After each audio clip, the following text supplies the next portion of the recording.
Hello, bonjour. Ben, écoutez, bienvenue à tous. Ceci est mon premier live sur Facebook. Donc aujourd'hui, on est le 21 juin. C'est le solstice d'été, donc c'est le jour le plus long de l'année. Donc j'avais promis de faire un live aujourd'hui, donc je tiens ma promesse.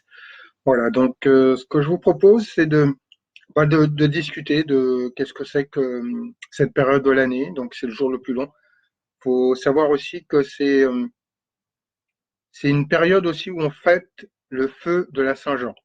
Donc, qu'est-ce que ça veut dire? En fait, à l'origine, la fête de la Saint-Jean, c'était pour justement, on faisait un grand feu où on brûlait tout ce qu'on avait envie de jeter. C'est comme si en fait, on refaisait un nouveau cycle, comme un anniversaire. Donc, on préparait ça.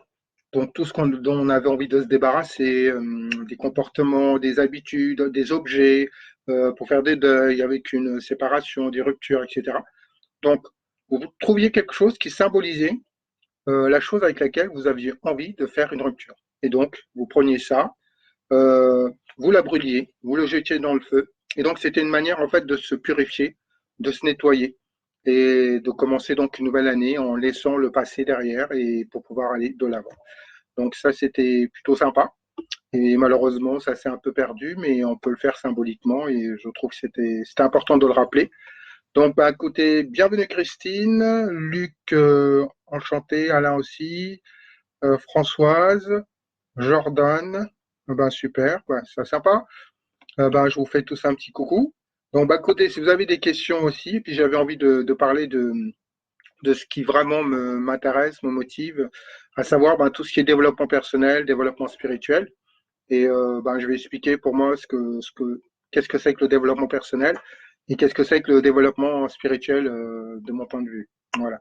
Donc, pour moi, le développement personnel, pendant longtemps, j'ai séparé développement personnel et développement spirituel. Et donc, je me disais, bon, c'était deux choses complètement différentes. Et en fait, salut Sandra. Et du coup, je me suis rendu compte que c'était faux. Ou plus exactement, j'ai fait une prise de conscience qu'il ne fallait pas séparer les deux et que c'est comme si on avait une base. Le développement personnel, c'était plutôt un plan horizontal sur lequel on devait se développer, à savoir bah, comment est-ce qu'on va mieux s'incarner, comment on va mieux vivre, comment est-ce qu'on s'entend bien avec ses collègues, ses amis, sa famille, son conjoint. Donc c'est vraiment tout ce qui concerne le plan matériel. Et ensuite, il y avait le développement spirituel qui est plutôt un autre axe, qui est plutôt vertical, d'accord? Je dirais même c'est plus un plan, le plan vertical. Et là, c'est notre relation à ce qui nous dépasse ou l'inverse aussi, à ce qui nous unit. Et finalement, je me suis rendu compte que c'était pas une bonne idée de les séparer, de les dissocier, qu'au contraire, il fallait les associer. Comme nos deux hémisphères, on a un hémisphère gauche et un hémisphère droit. Et donc, ça sert à rien de dire, ben, c'est l'hémisphère gauche d'un côté, l'hémisphère droit. Les deux travaillent ensemble et il y a le corps calleux qui fait justement le pont entre les deux. Et donc, petit à petit, ça mûrit et finalement, je me dis que la chose la plus intéressante, c'est vraiment de faire le lien entre les deux et de travailler ces deux plans. Et donc, et souvent, je vois effectivement, parce que pendant des années, j'ai côtoyé les deux milieux qui étaient vraiment séparés. Vous aviez d'un côté le développement personnel avec les coachs, les thérapeutes, et puis de l'autre, ben, d'autres personnes qui étaient plus dans la méditation, dans le chamanisme, des choses comme ça. Et vraiment, je trouve que quand on lit les deux, ben, on a une vraie puissance. Et aujourd'hui, j'étais en formation et un des stagiaires a dit quelque chose. Il m'a dit, moi, je crois en quelque chose d'autre, quelque chose de divin, mais j'ai du mal avec le mot Dieu.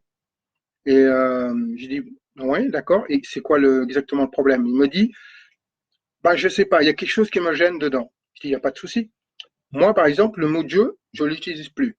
Pourquoi? Parce que pendant des siècles, on a utilisé ce mot-là pour faire le bien. Super. Et on a aussi utilisé le mot Dieu pour resituer des gens, pour faire des guerres. Il n'y a pas de savoir si c'est une guerre est juste ou pas. Il y a aucune guerre de juste. Il n'y a aucune guerre de juste, parce que la guerre, c'est la division. Et c'est le contraire même du principe du divin, puisque nous sommes tous une partie de ce divin.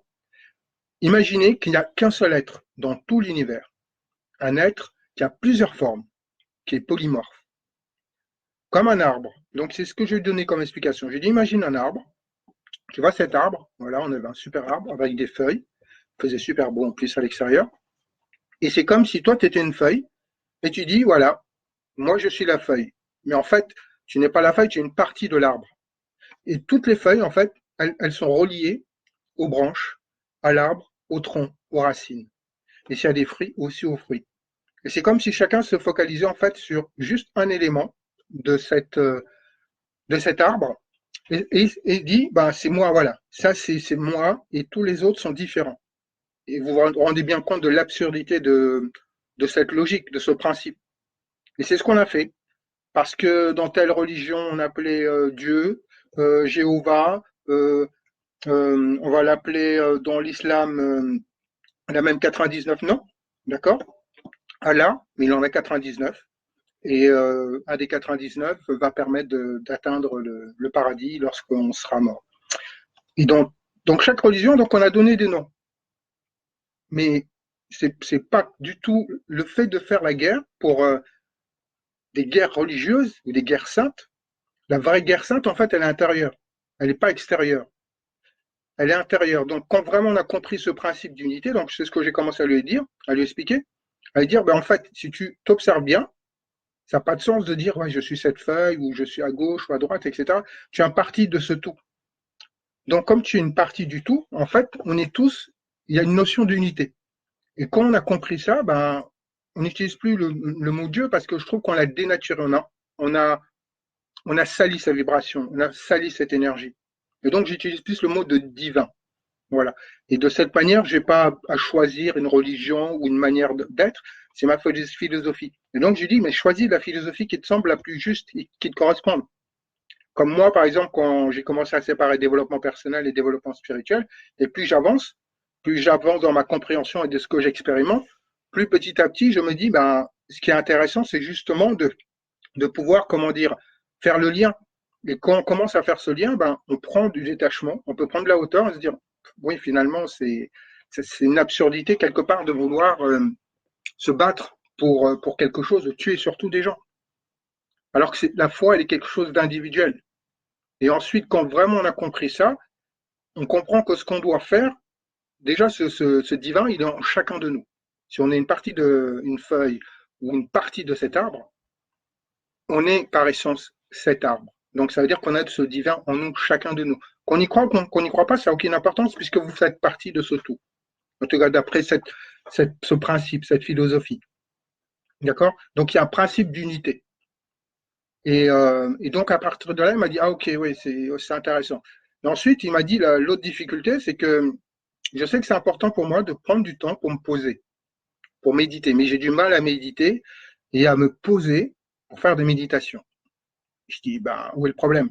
Il me dit, en revanche, donc il fait des arts martiaux. Il dit, j'adore faire des arts martiaux. Et quand je fais des arts martiaux, ben, je me mets de la musique et puis je pense à plein de choses, etc. Je dis, d'accord. Et tu aimes ça? Il me dit, oui, j'adore ça. Je dis, ben, c'est génial. C'est-à-dire, quelque part, tu médites. La seule chose sur laquelle ce sera bien que tu modifies, c'est de ne pas faire 36 choses en même temps. Parce que le principe de la méditation, c'est pas de se poser et d'être passif. C'est juste une manière de faire. Mais il y en a plein d'autres. Le principe de la méditation, c'est d'être dans l'instant présent et vraiment de faire, comment dire, d'être dans ce qu'on fait. Si par exemple là, je suis en train de faire un live, si je ne fais que ça, je ne suis focalisé que sur ça, je ne pense pas à ce que je vais faire demain, à ce que j'ai fait hier, etc. C'est une forme de méditation. Si tu fais du karaté ou tu fais ton entraînement, tu ne fais que ça, c'est une forme de méditation. Quand moi, par exemple, je fais la vaisselle, je ne pense qu'à ça et je médite. On peut repasser, on médite. Donc la méditation, elle n'est pas forcément passive, elle peut être aussi active. La seule chose qui compte, c'est de se focaliser sur ce qu'on fait à l'instant T. Et là, il m'a dit, ah ouais, effectivement, ouais, d'accord. Et souvent, on a des interprétations qui fait que on pense que tel modèle, c'est celui qui est duplicable et qu'on va pouvoir utiliser pour tout le monde, ce qui n'est pas vrai. Nous sommes plus de 7 milliards d'individus, donc il y a 7 milliards de manières de faire et 7 milliards de chemins pour approcher ce divin. Et ce divin, il est en nous, il n'est pas à l'extérieur.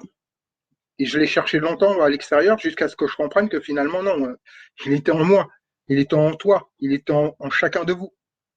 dans Alexandra. Bonjour Antoine, salut. En tout cas, ça fait plaisir de voir des personnes que j'ai pas vues depuis un petit moment. Donc, je vous fais un petit coucou, voilà. Donc, c'est un live que j'avais envie de partager sur ma conception, ma philosophie de vie. Et donc, je trouve c'est important de revenir à cette notion d'unité et, et surtout les valeurs qui permettent de le faire et qu'on a toujours le choix. Ça, c'est aussi ce qui s'est passé au cours du stage. Il y avait quelqu'un qui avait une maladie auto-immune. Donc, une maladie auto-immune, c'est une maladie qui fait que ses propres cellules se retournent contre soi. Son système immunitaire, en fait, se retourne contre soi. D'accord? Et donc, généralement, il n'y a pas, sur un plan médical, c'est difficile de trouver une solution. Et en fait, si on utilise le principe qu'on se dise qu'en fait, nous sommes Dieu, ou nous sommes ce divin plutôt, tous ce divin, déjà, la première chose, on va commencer à se respecter soi. Et à partir du moment où on se dit aussi que l'autre est divin, on va commencer aussi à le respecter. Et le fait de pouvoir respecter chacun, c'est déjà un début. C'est un début de paix. Et la guerre, ce n'est rien d'autre qu'un conflit interne qu'on projette à l'extérieur. D'accord? Et donc, pourquoi est-ce que je disais ça? Parce que dans cette femme donc, qui avait cette maladie, on lui a dit une chose importante. Tu as dit que tu as le pouvoir de créer. Ça aussi, c'est important. Ça veut dire que si on a du divin en nous, chacun de nous, on est le premier responsable de ce qui nous arrive dans notre vie. C'est sûrement dur pour certains d'entendre ça, mais vous êtes le premier responsable de ce que vous vivez, de ce que vous arrive. Ça veut dire que ce que vous avez pensé, en disant peut-être je suis nul, et par exemple, il y a une phrase qu'elle disait souvent. Ah mais vraiment, je comprends pas, ça me tue, ou ça. Et en fait, c'est des mots que les gens se répètent, mais ils ne s'en rendent pas compte, qu'ils sont en train de se faire de la suggestion. Et en fait, c'était une formation d'hypnose. Et l'hypnose, c'est rien d'autre que des suggestions qu'on se fait. Et il y a plein de mots comme ça qu'on se dit, mais on ne fait pas attention, ou je suis nul. Soit c'est des choses qu'on vous a dit quand vous étiez jeune, petit, vous y avez cru. En tout cas, c'est des choses que vous continuez à répéter. Et donc, vous imaginez bien que si vous le dites au fur et à mesure des mois, des années, à un moment, il y a forcément des choses qui vont se passer. Et le corps va réagir. Il n'y a pas non plus de séparation. Si on est dans ce principe d'unité, on ne peut pas séparer notre mental de nos émotions ou de notre corps. D'accord? Toutes ces trois structures, elles ne font partie en fait que. D'accord, merci Magdalena, pas de souci. Merci beaucoup. Je mettrai effectivement, je laisserai la rediffusion. À bientôt. Et donc, si vous avez des questions, vous n'hésitez pas, ou des échanges, des questionnements, moi je suis partant. Donc, j'ai un deuxième écran. Normalement, je vais pouvoir voir toutes vos questions. Donc, et comme ça peut permettre aussi d'aller sur un sujet. Donc, j'ai pas de thème précis. Juste peut-être celui de savoir qu'on a le choix. Voilà. Et donc, c'est ça, en fait, que on lui a expliqué en formation, c'est que finalement, ce qui lui arrive, si déjà elle prend conscience qu'elle est le premier responsable de ce qui lui arrive, elle n'est plus en position de victime, mais on a la possibilité de changer quelque chose. Et si on considère qu'on subit quelque chose, qu'on est une victime, alors ça veut dire qu'on n'est pas le maître du jeu. On n'est pas maître de ce gouvernail. Et pourtant, notre corps, c'est notre corps. Donc ça veut dire que nous sommes les premiers responsables et décideurs de ce corps, sauf si on décide de l'abandonner à quelqu'un d'autre, à une autorité extérieure. Et on se rend compte qu'il y a plein de choses qu'on vit dans la vie de tous les jours à un certain niveau, et en fait, ça s'amplifie et ça devient collectif. C'est-à-dire que individuellement, si quelqu'un décide de laisser son pouvoir personnel à d'autres personnes, collectivement, petit à petit, il y a plein de gens qui font pareil. Alors, je vais me moucher, j'ai le nez qui coule. Voilà. Et donc, ça, c'est important de comprendre cette notion de responsabilité, de ne pas laisser ces choix et ces décisions à une autorité extérieure, quelle qu'elle soit. D'accord? Ça veut dire qu'il faut vraiment décider de ces changements. Et tout le monde a envie que ce monde change. On estime que les gens ne sont pas heureux. Il y a un manque de fraternité, d'entraide, de solidarité, sauf en période de grave, comment on va dire, tremblement de terre, de grandes catastrophes nationales. Et là, les gens, c'est seulement à ce moment-là que les gens commencent à s'entraider. Mais la question qu'on devrait se poser, c'est pourquoi est-ce qu'on a besoin d'attendre dans ces circonstances euh, dramatiques pour vraiment trouver qui on est et comprendre le pouvoir de l'entraide, d'avoir de la compassion juste pour nos frères, nos sœurs, nos voisins. Et on n'a pas forcément besoin de donner quelque chose, mais juste de donner de l'attention, de la reconnaissance, montrer à l'autre qu'il est important. Juste un bonjour, un sourire. Et c'est pas très compliqué finalement. Mais on s'est coupé. Et le fait d'avoir créé ces séparations, d'avoir imaginé qu'on ait cette feuille à gauche, la feuille à droite, celle qui est en haut, etc., on s'est comme une pièce d'un puzzle qui est complètement fragmentée. Et qu'on comprend en fait que finalement on fait partie d'un tout, à ce moment, c'est l'autre, c'est nous. Et si on aide l'autre, c'est une partie de nous qu'on aide. Et si on garde cet état d'esprit, on est capable de le faire donc pour n'importe qui, quand on a la possibilité de le faire. D'accord? Et du coup, c'est vraiment en faisant des petites choses qu'on peut améliorer les choses au niveau collectif. Et vous avez peut-être vu souvent sur Internet comment on peut faire tomber un grand domino qui mesure 3-4 mètres à partir d'un tout petit domino. Bah, entre les petits dominos, on va mettre d'autres dominos un peu plus grands, puis un autre un peu plus grand, ainsi de suite. On monte, ainsi de... comme une sorte d'escalier. D'accord? Et juste en faisant tomber ce petit domino qui va faire tomber le domino derrière lui qui est un peu plus grand, ainsi de suite, vous pouvez faire tomber un domino qui est immense. Vous pouvez faire tomber un domino qui est immense. Et c'est vraiment cet effet domino. C'est-à-dire qu'un changement peut venir de vous, de toi, d'Isabelle, de Sandra, de Jordan. Chacun de nous, on peut faire des changements. Mais on n'a pas besoin, en fait, pour ça, de vouloir faire quelque chose de grand. Il faut commencer déjà par soi.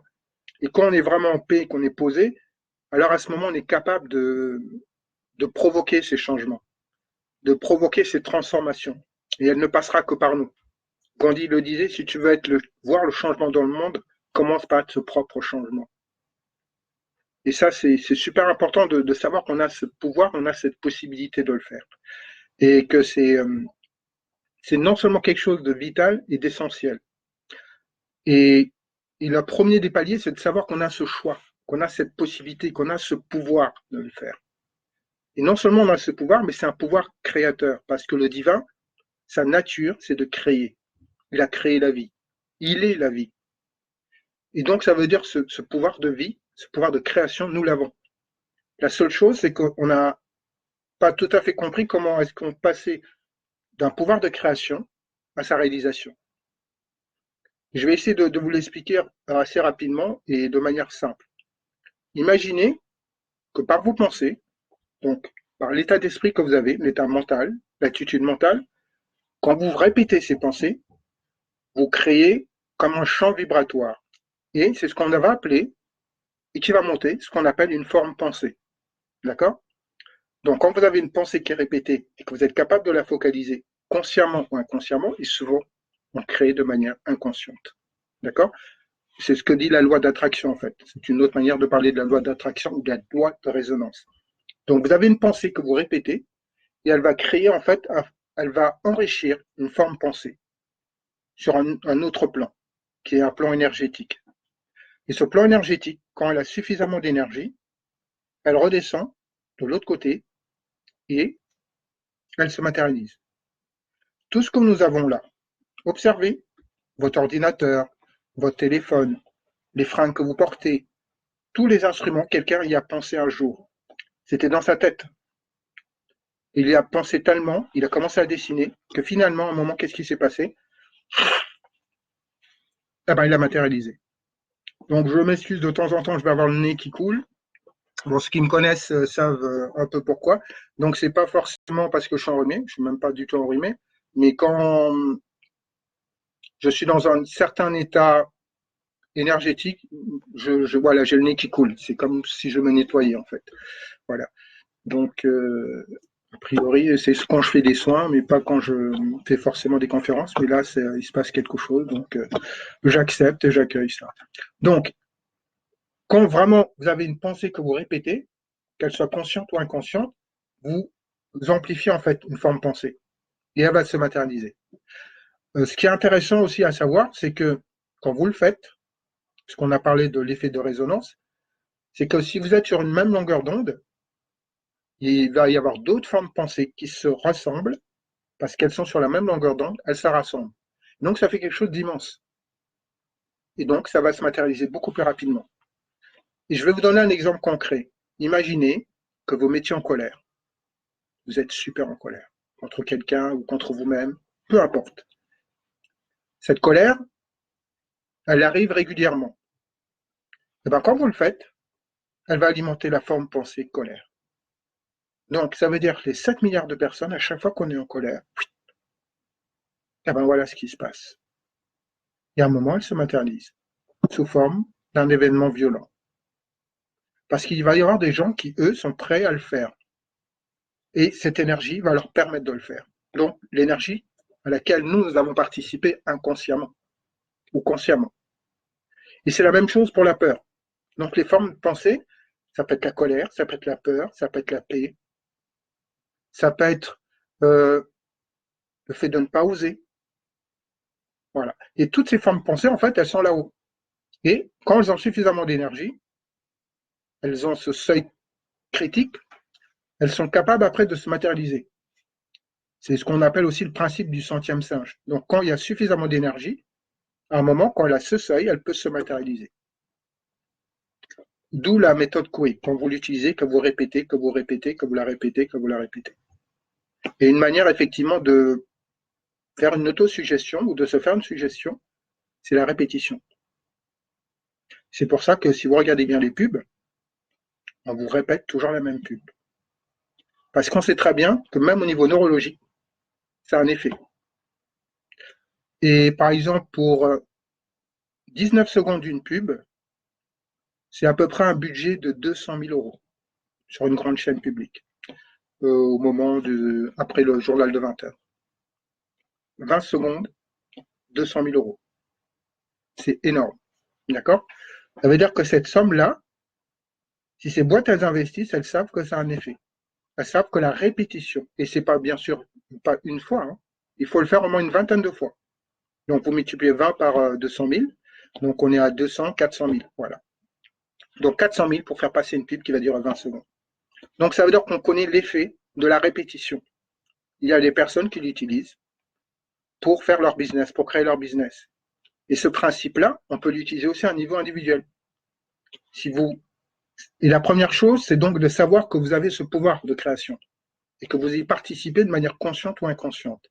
Et que donc, si on veut pouvoir transformer ce monde en quelque chose de plus paisible, c'est important de passer d'abord par nous, par être au clair sur ce qu'on veut, être au clair aussi avec nos propres conflits.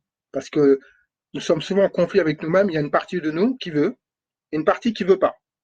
On va prendre un exemple concret, comme pour le régime, par exemple. Vous avez des gens qui veulent maigrir, mais il y a une partie d'eux qui ne veut pas maigrir. Une partie qui veut réussir, une partie qui ne veut pas. Une partie qui veut de l'argent, une autre partie qui ne veut pas d'argent. Donc ces deux parties sont en conflit. Et c'est la pensée en fait qui sera la plus répétée et surtout sur laquelle il y aura une émotion qui sera la plus forte, une charge émotionnelle qui sera la plus forte, positive ou négative, qui va l'emporter.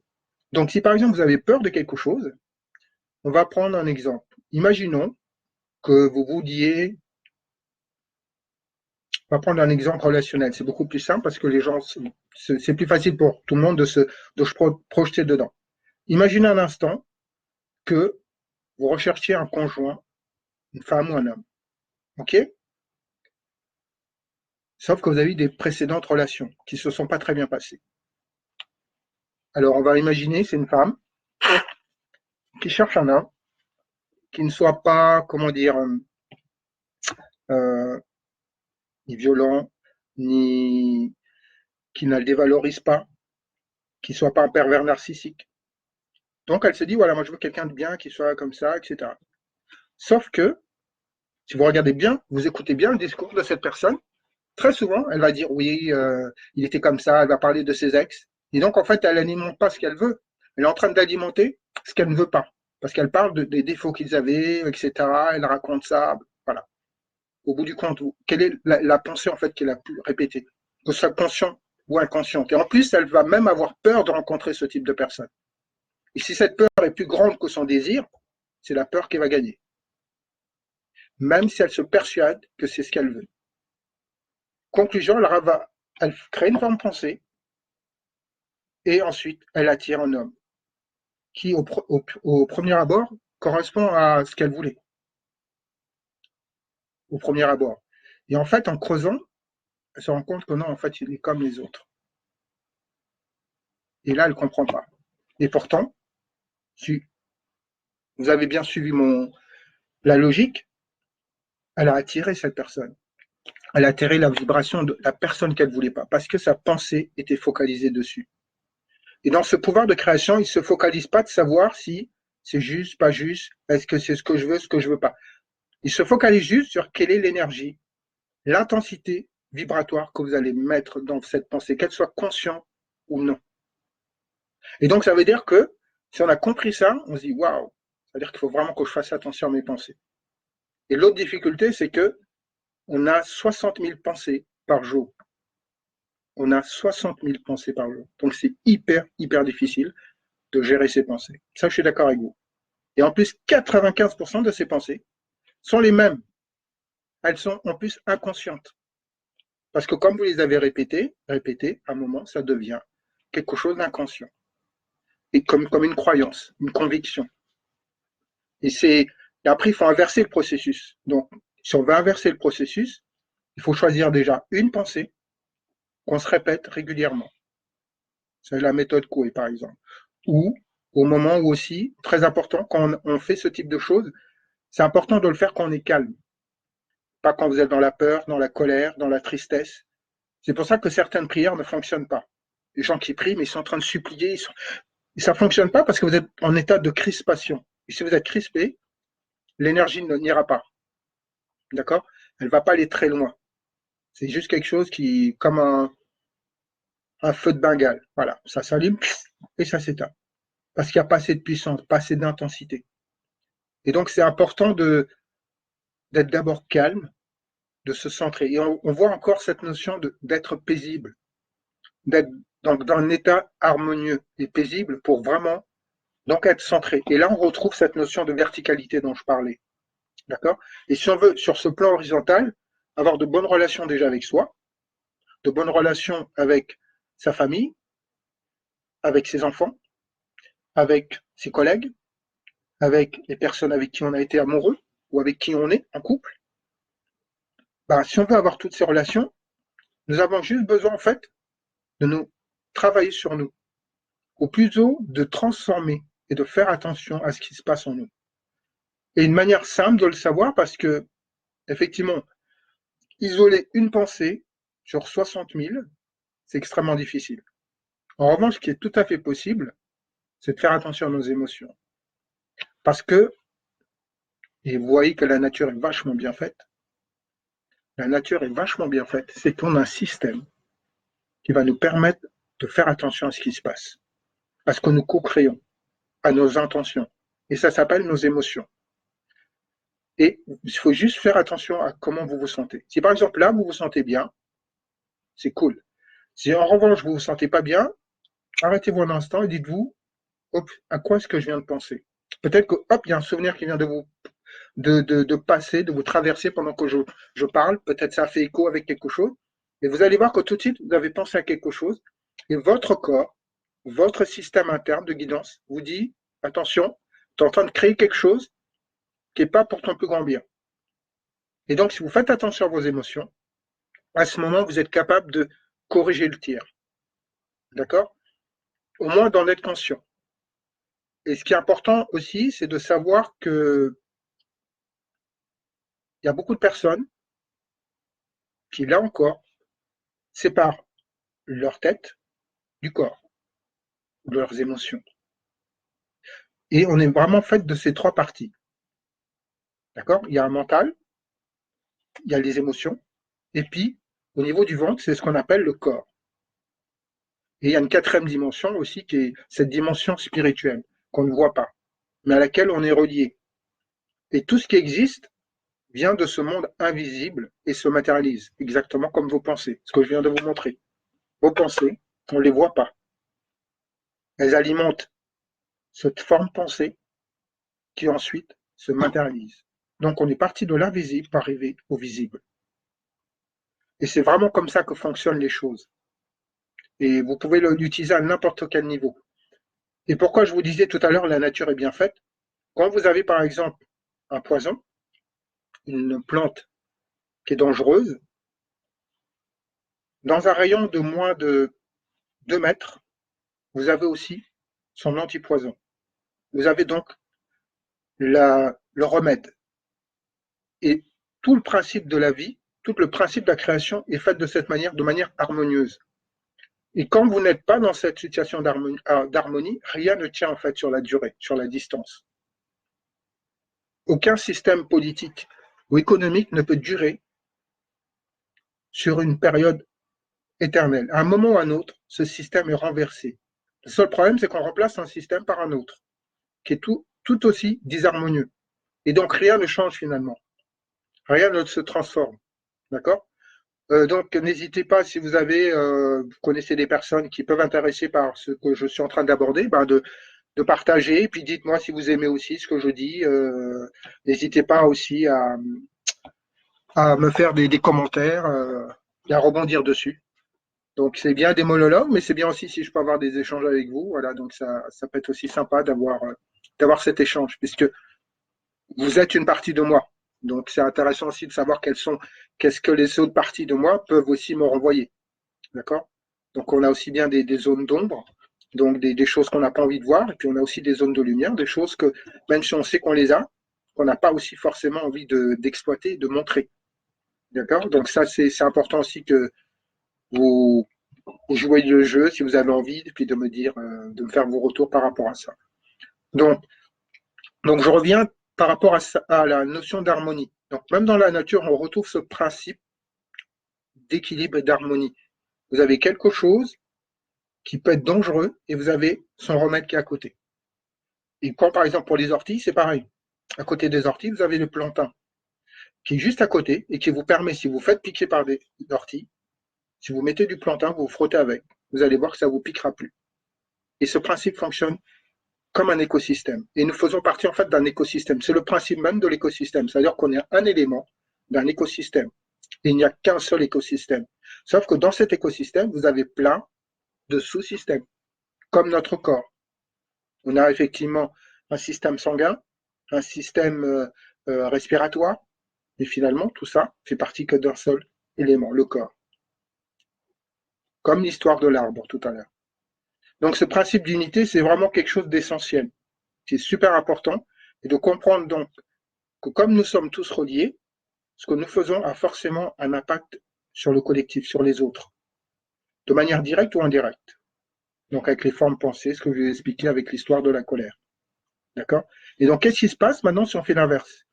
Si à chaque fois, on fait attention à ce qui... Déjà, il y a 2 moments qui sont hyper importants dans la journée. C'est le matin, quand on se réveille. Quelle est la première chose à laquelle on pense? Est-ce qu'on pense plutôt à ses problèmes ou est-ce qu'on pense à... Voilà. Quel est notre état d'esprit quand on se lève? Quelle est la première pensée qu'on va émettre? Déjà ça, on peut faire attention à ça. Et on a besoin de personne d'autre pour le faire. Donc c'est comme si on était aligné en fait.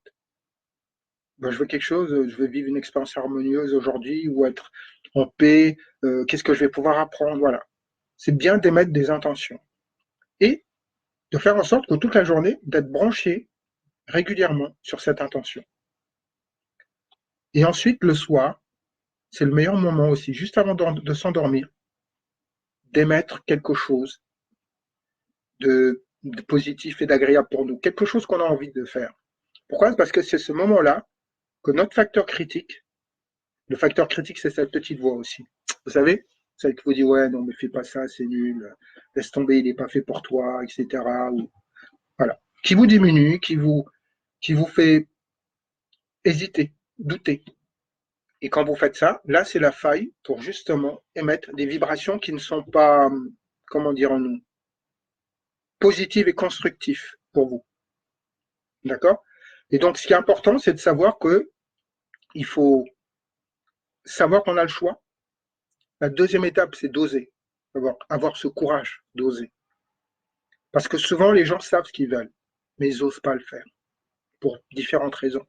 Qu'elles soient bonnes ou pas, mais ils ne prennent pas ce risque. Et j'expliquerai un peu plus tard quelle est la différence entre le risque et le danger. Mais il faut donc déjà oser.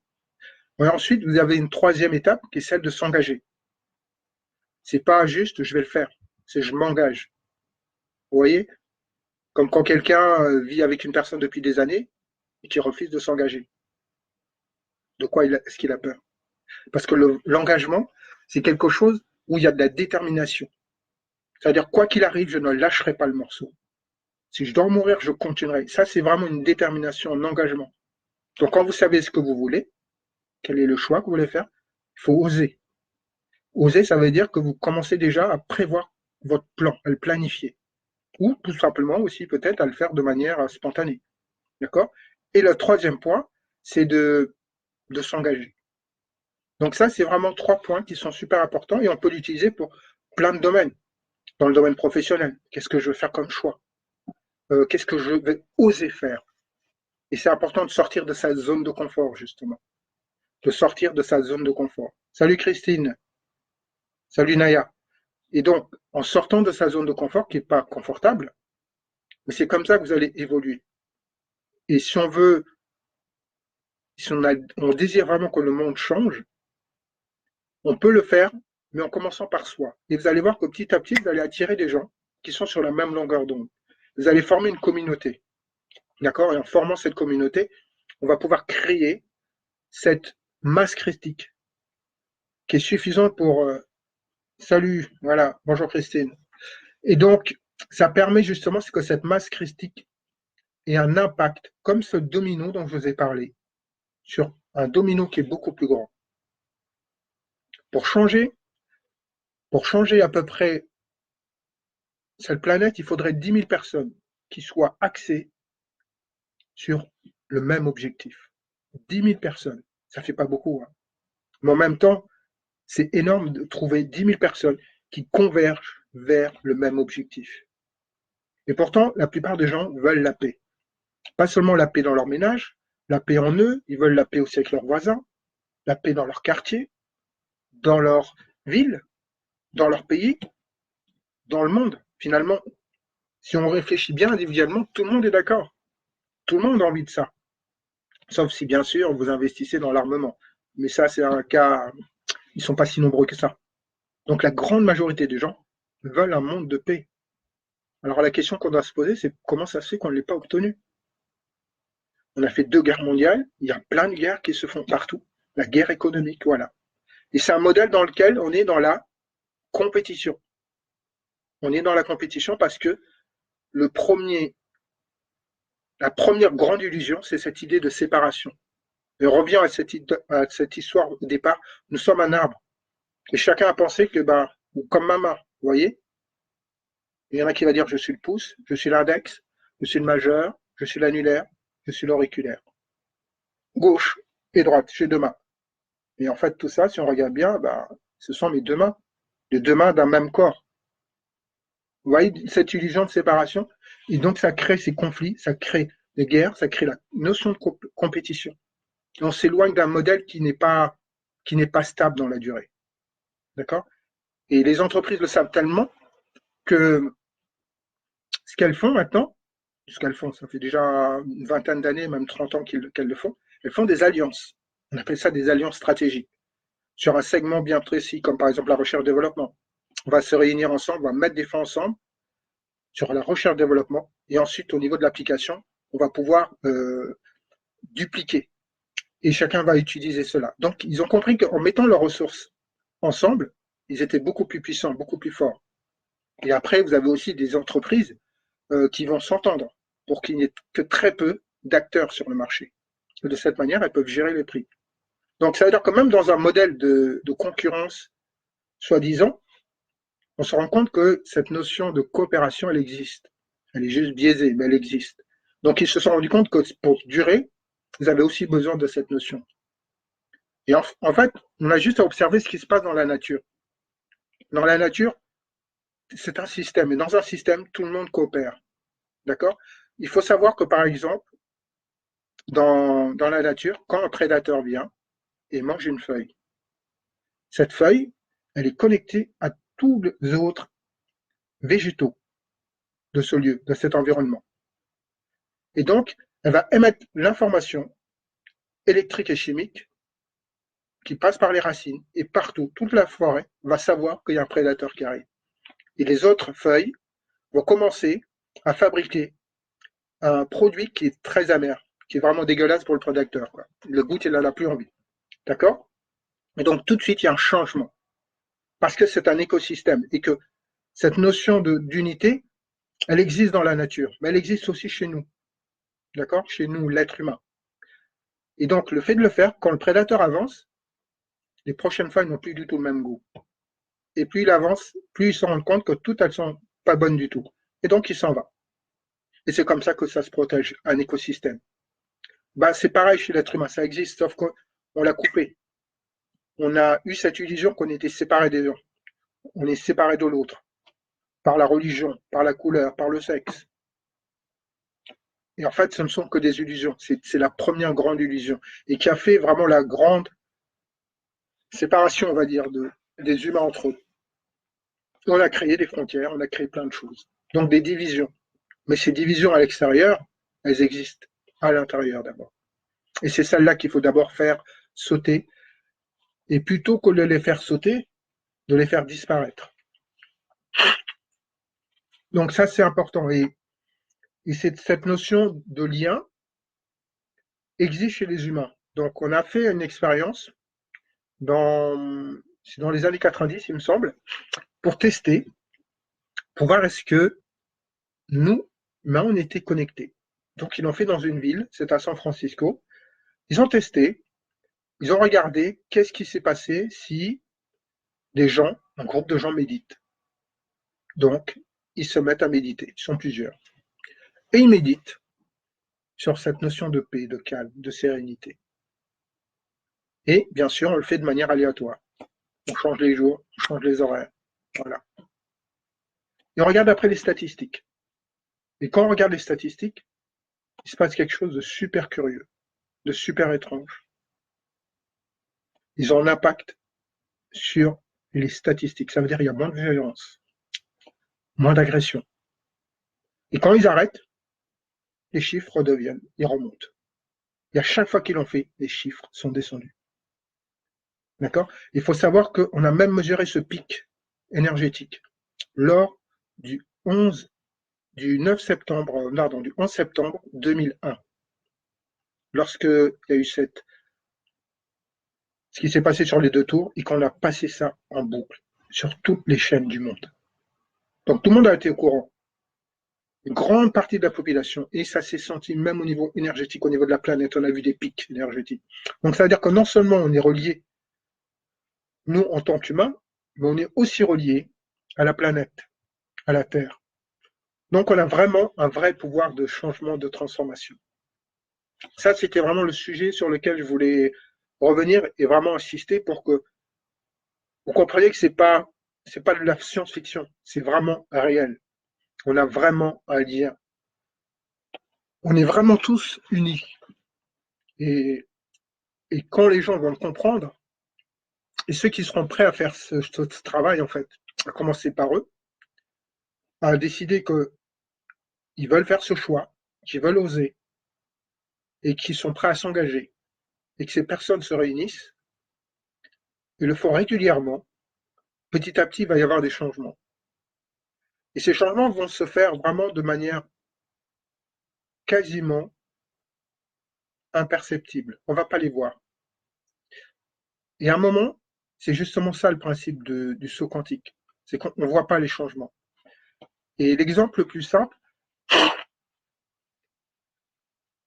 excusez-moi, c'est de prendre, imaginez Vous prenez 1 centime. Le premier jour du mois, vous prenez 1 centime. Le lendemain, vous le doublez. D'accord? Donc on a 2 centimes. Le troisième jour, vous doublez encore. Ça vous fait 4 centimes. Vous continuez comme ça. Il ne se passe quasiment rien du tout pendant les 20 premiers jours du mois. C'est-à-dire que vous avez quasiment rien. Et tout d'un coup, il va se passer quelque chose à partir du 21e jour. Pouf! Il y a un décollage. Je ne vais pas vous donner le chiffre, faites-le. Si vous connaissez Excel ou vous connaissez quelqu'un qui connaît Excel, faites ce chiffre. 1 centime et vous doublez à chaque fois. Donc ça va être une suite géométrique. Et vous allez voir en 30 jours ce que vous obtenez. Et on est parti que sur 1 centime. Donc c'est-à-dire si on part sur un individu, que le lendemain 2 individus, et ensuite 4, qu'est-ce qui se passe au bout d'un mois? Combien de personnes?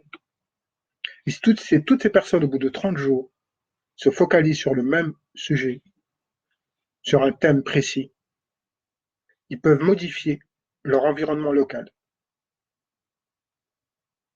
Et ça, c'est waouh! Salut Laurent.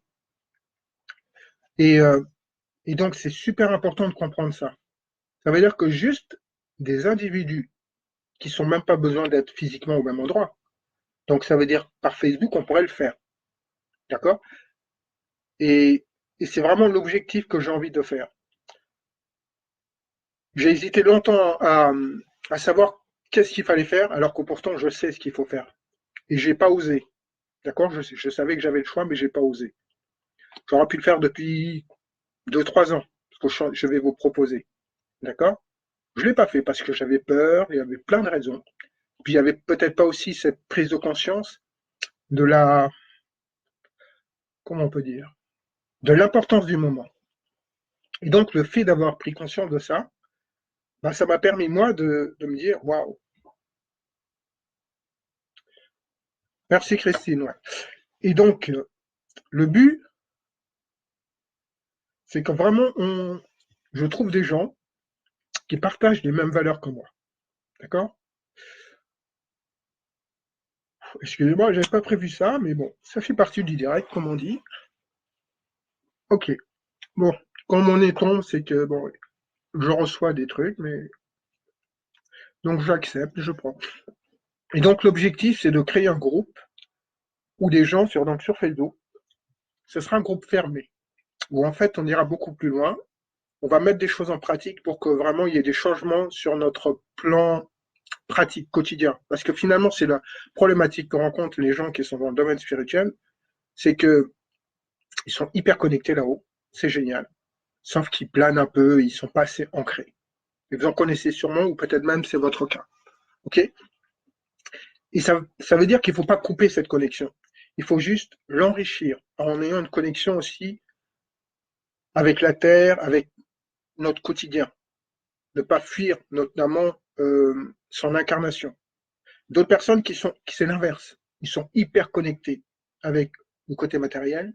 Ils sont complètement dedans et ils sont déconnectés de ce qui se passe au-dessus. Et si vous avez compris cette notion d'unité, il n'y a pas de séparation possible entre le haut et le bas, entre l'intérieur et l'extérieur. Tout cela fait partie d'un même système. Donc ça veut dire que chacun de nous, individuellement, on peut faire ce choix de faire partie de cette communauté où justement on va travailler ces deux dimensions. La dimension horizontale, en faisant du développement personnel, et la dimension verticale. On travaille donc sur cette dimension spirituelle, d'accord? Cette relation au divin qui est déjà en nous. Et on n'a pas besoin de le chercher à l'extérieur. C'est une fois qu'on a vraiment retrouvé cette connexion, on est capable après de se relier au haut, au bas, à droite, à gauche, d'accord? Devant, derrière, au centre, dans ces 7 dimensions. Parce que c'était cette connexion que nous avons. Tous, absolument tous. Et il n'y a pas une personne qui soit plus capable qu'un autre. La seule différence, c'est qu'il faut être super convaincu de ça. Si vous êtes convaincu que vous êtes capable de le faire, alors vous allez le faire. Si en plus vous trouvez des gens qui ont cette même conviction, vous allez avoir un effet de levier. Et cet effet de levier, il sera positif et constructif. Et non seulement dans votre vie, mais aussi sur le collectif. D'accord? Et donc, ce que je vous propose, c'est j'ai créé un groupe sur Facebook, qui est un groupe fermé. Donc, je ne vais pas vous inviter. Il faut que ce soit un engagement de votre part, que vous ayez envie de faire partie de ce groupe. Euh, et donc, de travailler ces deux dimensions, la dimension du développement personnel et spirituel. Et non plus dissocier comme j'ai fait pendant longtemps, mais de les associer. Et un développement personnel ou spirituel, c'est un processus naturel. En fait, le développement personnel, et donc quand je dirais développement personnel, comprenez que je parle aussi du développement spirituel et que c'est comme si vous aviez une pyramide et la base, c'est le développement personnel. Et plus vous montez, plus vous atteignez aussi d'autres besoins, jusqu'au besoin de vous réaliser. D'accord? Et au sommet, c'est ce développement spirituel, cette connexion à quelque chose de plus grand qui est en nous et qui est autour de nous. D'accord? Et donc, c'est vraiment cette notion de retrouver cette unité, cette intégrité. Salut Nadia, salut Marie. Et donc, ce groupe va travailler ces deux dimensions et sur des notions de valeur comme l'harmonie, le respect, l'amour, l'entraide. Voilà. Et donc, on va pouvoir s'aider aussi dans notre quotidien, si on a des difficultés. Et ne pas avoir aussi ce sentiment d'être isolé ou d'être différent. Je rencontre beaucoup aussi qui, pendant longtemps, se sont sentis différents des autres. Mais finalement, on est beaucoup plus nombreux, je vais voir, parce que là, je crois que je vais en avoir besoin.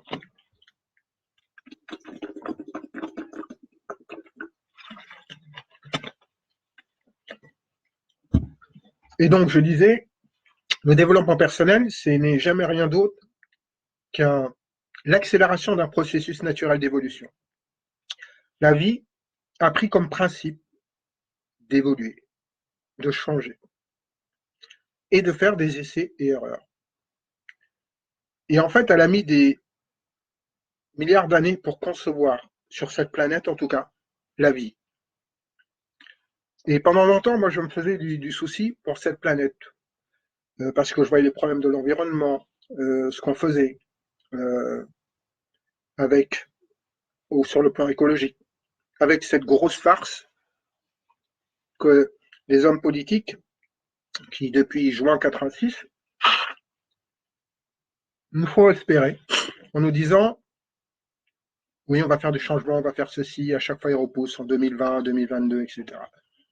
Donc, à un moment, je ne suis pas le seul, beaucoup de gens, notamment dans la société civile, ont compris qu'il ne fallait plus rien attendre de ces hommes et qu'il fallait prendre en charge sa propre responsabilité.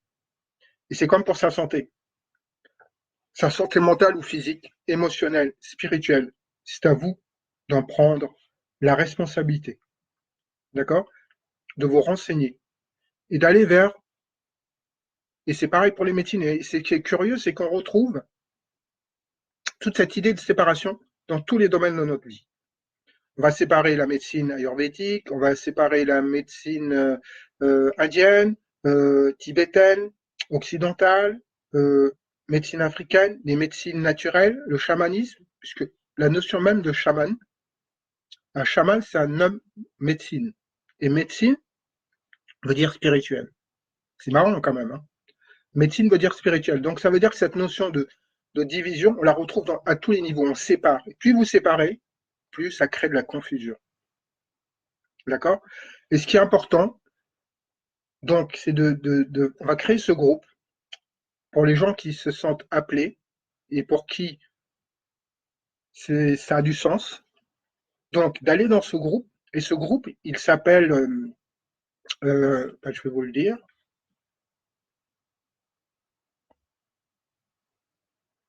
évolution individuelle. Évolution individuelle et paix mondiale. Au départ, je l'avais appelé plutôt évolution spirituelle, mais je ne voulais pas que trop axer sur cette notion de spiritualité, parce que pour moi, la spiritualité est liée à la notion d'esprit. Esprit avec un E majuscule, qu'on retrouve partout. Et que même quand on est matérialiste, le spirituel existe. Et s'il n'y avait pas ce monde invisible, ce monde spirituel, ce que vous voyez autour de vous n'existerait pas. Donc c'est pour ça que finalement je me suis dit, je vais enlever plutôt évolution individuelle, pour vraiment faire comprendre que ça passe par chacun de nous en tant qu'individu. Et ensuite, de travailler pour créer, comment on va dire ça, un égrégore de paix. D'accord? Un égrégore de paix, ça veut dire quoi? Ça veut dire collectivement, on va créer quelque chose, on va créer cette forme pensée pour qu'elle puisse se matérialiser. Et pour ça,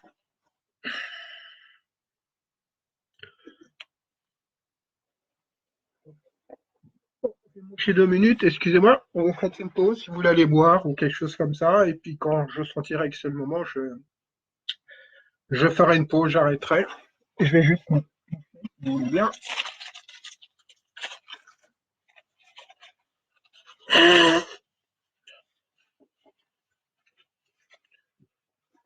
Alors, je disais donc, si vous êtes intéressé, ce groupe s'appelle Évolution individuelle et paix mondiale. Donc, c'est un groupe qui est fermé, donc qui se fait sur une, une invitation, non.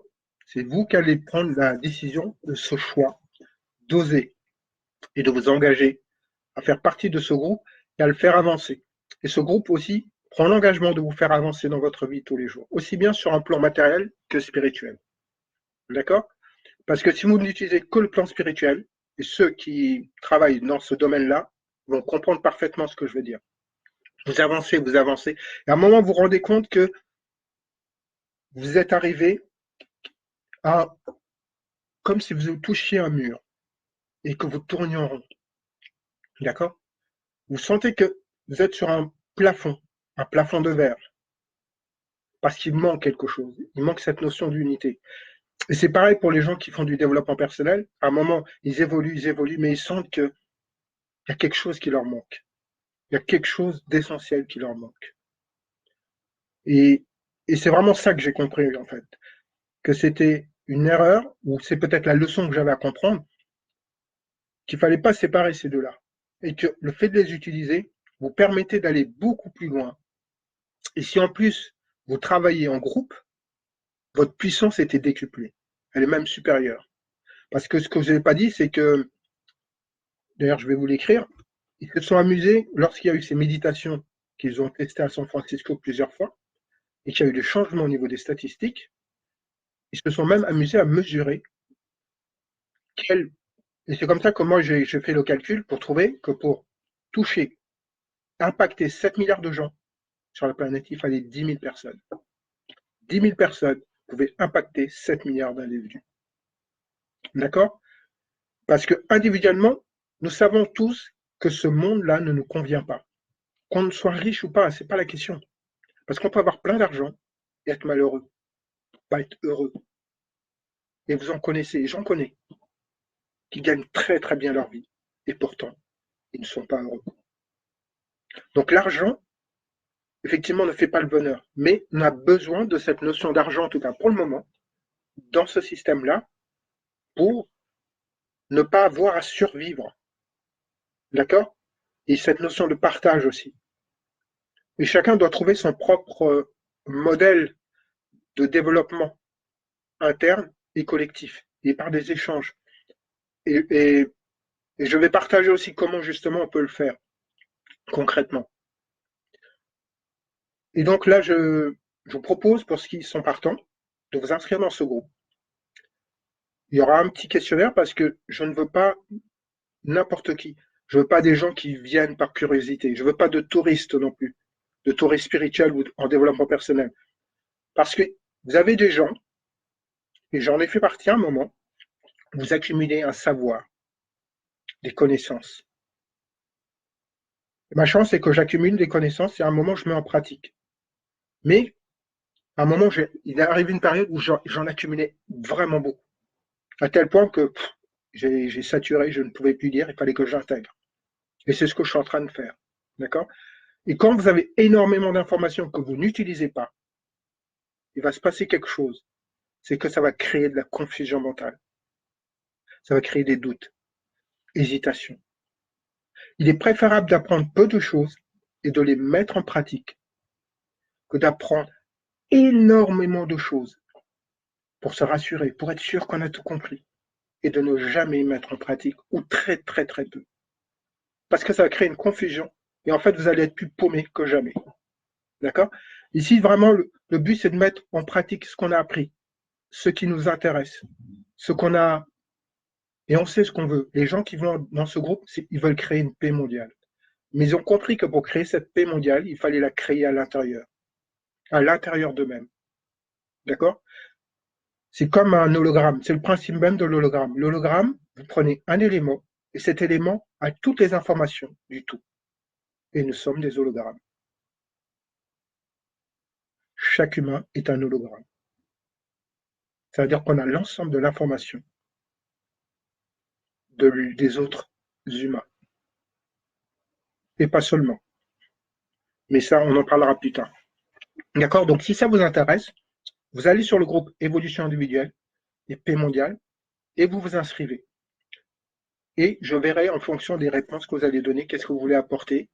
Est-ce que vous êtes la bonne personne? Est-ce qu'on est sur la même longueur d'onde? Est-ce qu'on partage les mêmes valeurs? Il y a déjà des valeurs, cette valeur morale, et dans laquelle, si vous reconnaissez, ben, allez-y.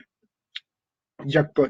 Et ça me fera plaisir donc de voir des gens, de rencontrer des gens qui sont comme moi dans cette énergie, dans cette vibration, dans cette intention. D'accord? Et aussi dans cette fragilité.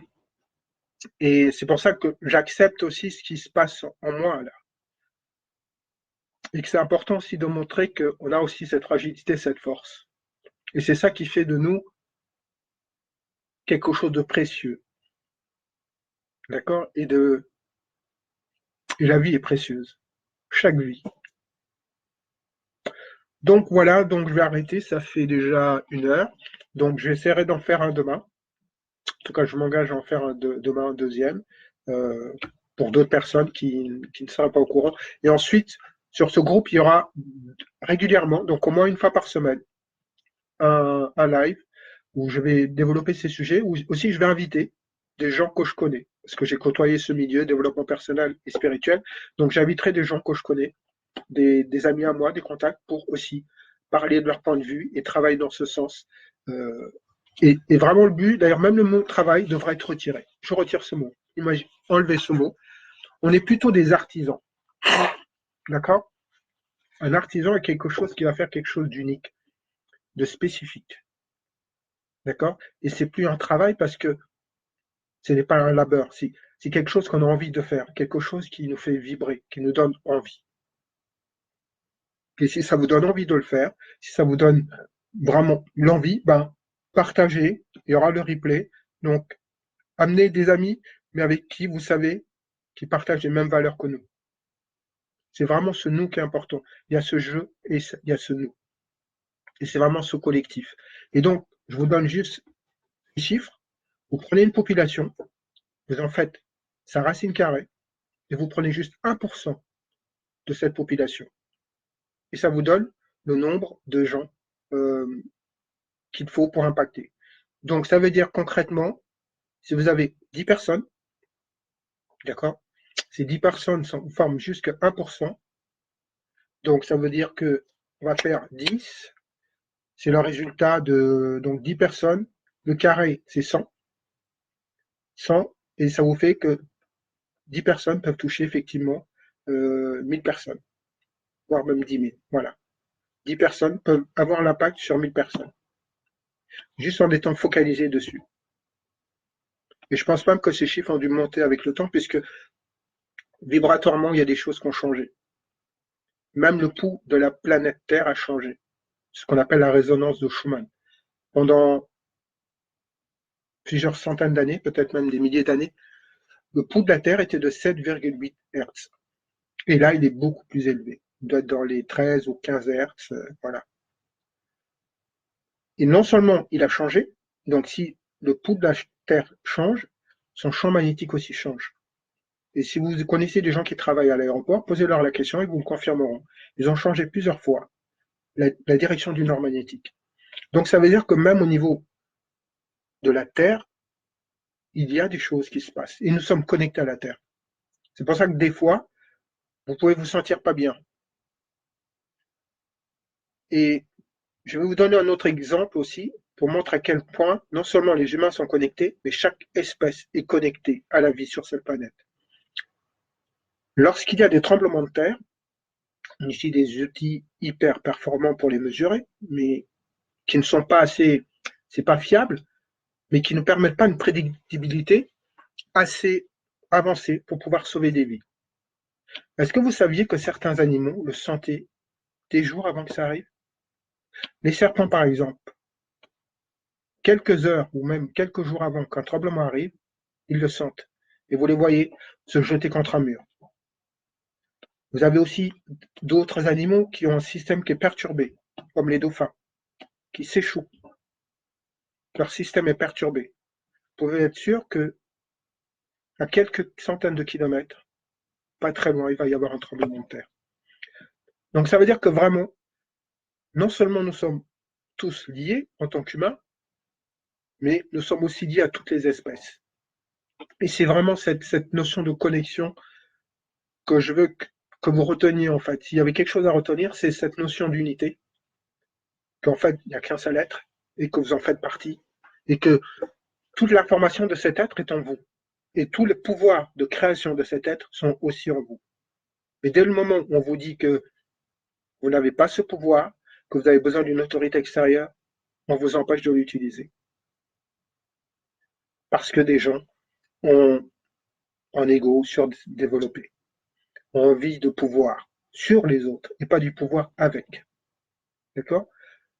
Et on a besoin de différentes notions, comme la notion de pouvoir, la notion d'amour. Mais le pouvoir, un pouvoir sans amour est hyper dangereux. Mais l'amour sans pouvoir, il ne se passe rien du tout. Et en fait, c'est ça que ça va vous permettre. Le développement personnel va vous permettre d'acquérir plus de pouvoir sur vous, votre pouvoir intérieur. Et l'amour, c'est cette connexion spirituelle. Et l'amour, c'est ce qui unit en fait la vie. C'est cette énergie qui permet cette connexion. Et dans ce vide, il y a énormément d'amour. Mais il n'y a pas que de l'amour, il y a aussi de l'amour, il y a de la sagesse, il y a aussi une volonté, une intention. Une intention. Donc, qui dit intention dit aussi une capacité à désirer quelque chose, à créer. Donc, dans ce vide, il y a ces trois types d'énergie qui sont entremêlés. Et elles circulent autour de nous et en nous. Et nous pouvons nous connecter à cette énergie pour pouvoir utiliser justement ce pouvoir, l'amour et la sagesse. Et c'est ce qui nous manque en fait, cette sagesse, ce discernement, cette vigilance. Et nous l'avons perdu il y a très longtemps et depuis, on a laissé notre pouvoir à d'autres personnes, d'autres êtres, qui étaient aussi déséquilibrés que nous, mais qui ont peut-être eu plus d'audace, qui ont osé plus. Et il n'y a pas eu cette notion d'amour fraternel, avec un grand A, vraiment, d'accord? De respect de la vie, de respect de soi. Donc, je vous remercie de m'avoir en tout cas écouté. Je vois que vous êtes nombreux. Donc, demain, j'en referai un autre en fin de soirée aussi, où j'aborderai. Donc, si vous avez des questions, je pense qu'il va y en avoir. La nuit porte conseil. Donc, réfléchissez à qu'est-ce que vous voulez que j'aborde. Et donc, je ferai des lives là-dessus. Merci beaucoup. À bientôt. Au revoir, les amis.